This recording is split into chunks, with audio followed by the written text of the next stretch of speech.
Food is, of course, a necessity. The problem is, prices have increased significantly, making it easy to spend more on groceries, especially if you're purchasing without a plan. Here are my top 7 tips to help you save more on groceries every month. So tip number 1, plan your meals. When you're already juggling a job and taking care of your family, cooking meals every night can be overwhelming.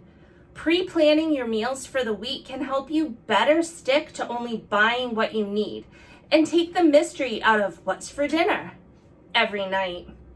Other added benefits could include prepping healthier meals, avoiding food waste, and resisting the urge to order takeout instead. Tip number 2, use a shopping list. Making a shopping list is pretty easy. Sticking to it, however, that can be a different story. Try to only include the essentials when creating your list and be mindful about diverting away from it once you're in the store. Passing up on the small stuff can equate to big savings over time. Think, just saving $10 on your weekly groceries can equate to over $550 in a year. Tip number 3, stock up on basic supplies. Having a few basic items on hand at all time can be a time and money saver at meal times. These common food items are inexpensive. They'll last for a while and can serve as the base of any meal. Think pasta, pasta sauces, rice, quinoa, beans, and frozen vegetables. Creating dishes out of these ingredients are not only a simple and low cost, but they're filling and healthy to make for your family. Tip number 4, cook at home more.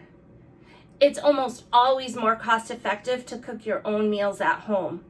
If you still want to support local restaurants and enjoy a night or two away from the kitchen, just be mindful of how often you're choosing to eat out and how that's affecting your monthly budget.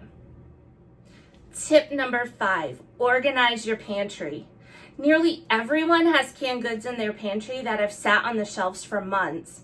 Take an hour or two and make an inventory of your pantry from top to bottom.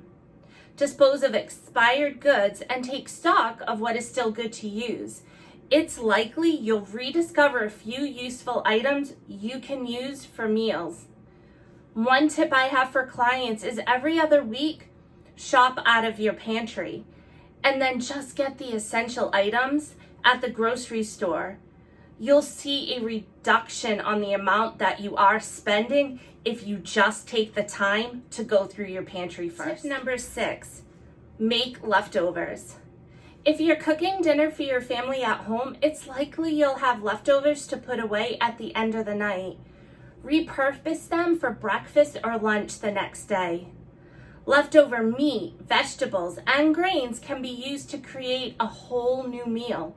This is especially easy to do if you're working from home during the week. And lastly, tip number 7, shop smarter. Pay attention to what you're buying. Even though you may be paying less for something, you'll want to do a unit comparison to similar products. For example, say you're choosing between one box of pasta that's $4 for 16 ounces and another that's $2.50 for 8 ounces. Yes, $2.50 is cheaper, but you'll want to look at the price per ounce to be able to accurately compare the two. The first box equates to 25 cents an ounce, and the second comes in at 31 cents an ounce. Purchasing the first box will give you more bang for your buck. Granted, you'll eventually use the entire 16 ounces. Store cards and coupons can also be an important part of saving on groceries every week. Most grocery store cards are free and can offer you deeper discounts on everyday items.